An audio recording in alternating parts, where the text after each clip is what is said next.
안녕하세요. 출근길 3분 노동법 전경국 노무사입니다. 오늘은 안마의자 전문업체에서 혼자 영업점을 판매 관리하던 중 극심한 두통 증상으로 대학병원 응급실로 후송된 후 뇌경색 확인된 분을 산업재해로 최종 인정받은 그 사례에 대해서 주요 쟁점과 사건 해결 포인트에 대해서 설명드리는 시간을 가져보도록 하겠습니다.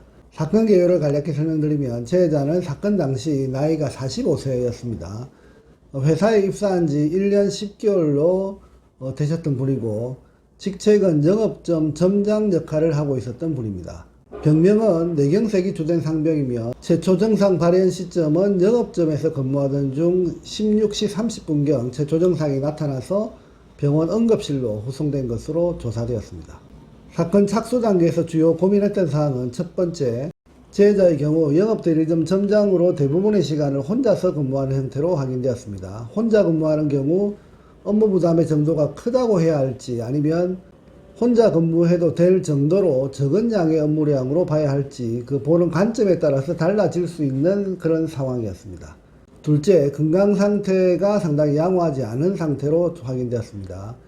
제자의 건강검진 결과지를 검토한 결과 콜레스테롤 수치 및 혈당이 모두 경계치에 있는 분으로 건강 부분에서 어떻게 방어 논리를 구성해야 될지가 상당히 고민스러운 상황이었습니다. 셋째, 업무 내용에 대한 분석이 상당히 막연한 상태였습니다. 영업대리점 점장으로 근무하는 형태로 업무 내용을 어떻게 세분화시켜 나가고 이를 디테일하게 정리할 것인가 하는 고민이 필요했습니다.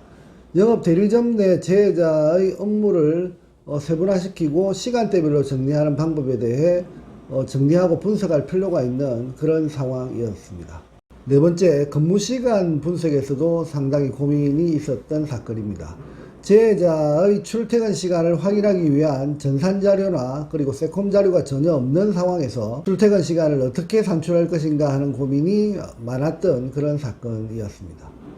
주요 쟁점을 풀어나간 그 방법에 대해서 설명드려 보도록 하겠습니다. 그 첫 번째, 점장으로 혼자 근무한 상황에 대한 조사 부분을 설명드리면 영업 대리점에서 혼자 근무하는 그 상황은 보는 관점에 따라서 일이 바쁘지 않아서 혼자 근무하는 것으로 생각할 수 있었습니다. 따라서 이러한 편견을 우선 제거해야 한다는 그 생각하에 제자의 하루 일과를 아주 세밀하게 분석하였습니다. 시간대별로 점장으로서 진행하는 업무 내용을 다른 지점에 근무하는 지인을 만나서 수차례 문답하는 시간을 통해 보다 다양하게 업무 스케줄을 정리할 수 있었습니다. 혼자 근무하는 그 상황에 대하여 다양한 업무가 있음을 입증하지 못하면 사실상 근무 시간이 많이 나온다 하더라도 자칫하면 업무 강도와 업무의 난이도가 낮은 직무로 판단해서 뇌경색과 업무가 인과관계를 부정당할 수 있다는 것 판단하에 최대한 디테일하게 그리고 다채롭게 업무 내용을 조사했던 사건입니다. 두 번째, 건강 상태가 양호하지 않는 상태에 대한 방어 논리 구성이 필요했습니다. 일반적으로 뇌심혈관계 질환은 건강이 완벽한 분에게 발생할 가능성은 사실 크지 않습니다. 따라서 어느 정도 건강이 안 좋다 하더라도 산재로 승인받기 위한 방어 논리 구성은 반드시 필요합니다. 이미 건강검진된 그 건강 상태가 좋지 않다면 좋지 않은 건강 상태에도 불구하고 일을 해야 하는 상황에 대해 주장해야 하고 평소 건강관리는 나름의 방식으로 최선을 다했다는 내용으로 주장 논리를 구성했던 그런 사건입니다. 특히 평소 혈압으로 인해서 업무 수행에 어려움이 발생한 사실은 전혀 없음을 강조하였고 이러한 부분에 대해서 회사 측으로부터 간접 진술을 받아내는 등 나름의 방어 논리 구성에 최선을 다했던 그런 사건입니다. 셋째, 영업 대리점 점장의 업무 내용을 어떻게 분석했는지 설명드려 보도록 하겠습니다. 영업 점장으로서 수행한 업무 내용 중 주요 스트레스 요인으로 여러 가지 찾아낼 수 있는 다양한 유형을 고민했습니다. 이를 바탕으로 실적에 대한 강박과 압박감을 최우선 스트레스 요소로 주장하였고 이는 발병 전 3개월간 판매 실적 자료를 통해서 주장 논리를 객관화시켰습니다.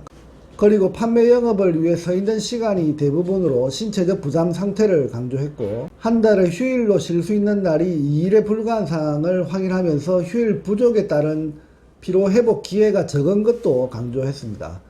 그 외에 고객 응대에 대한 긴장 상태와 판매 후 하자 발생 시 발생하는 각종 애로사항도 조사했습니다.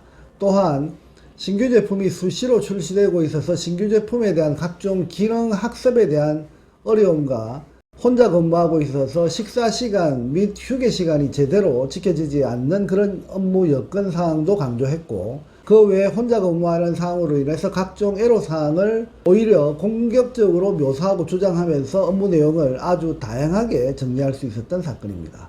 마지막으로 근무 시간에 대한 분석 부분은 뇌경색 산재 사건의 경우 과로를 입증하기 위해서는 근무 시간 분석이 무엇보다도 중요한데, 이번 사건의 경우 그동안 시간 데이터 분석과 관련한 경험과 나름의 분석 기법을 총동원해서 최대한 근로시간을 확보하는 데 성공했던 그런 사건입니다.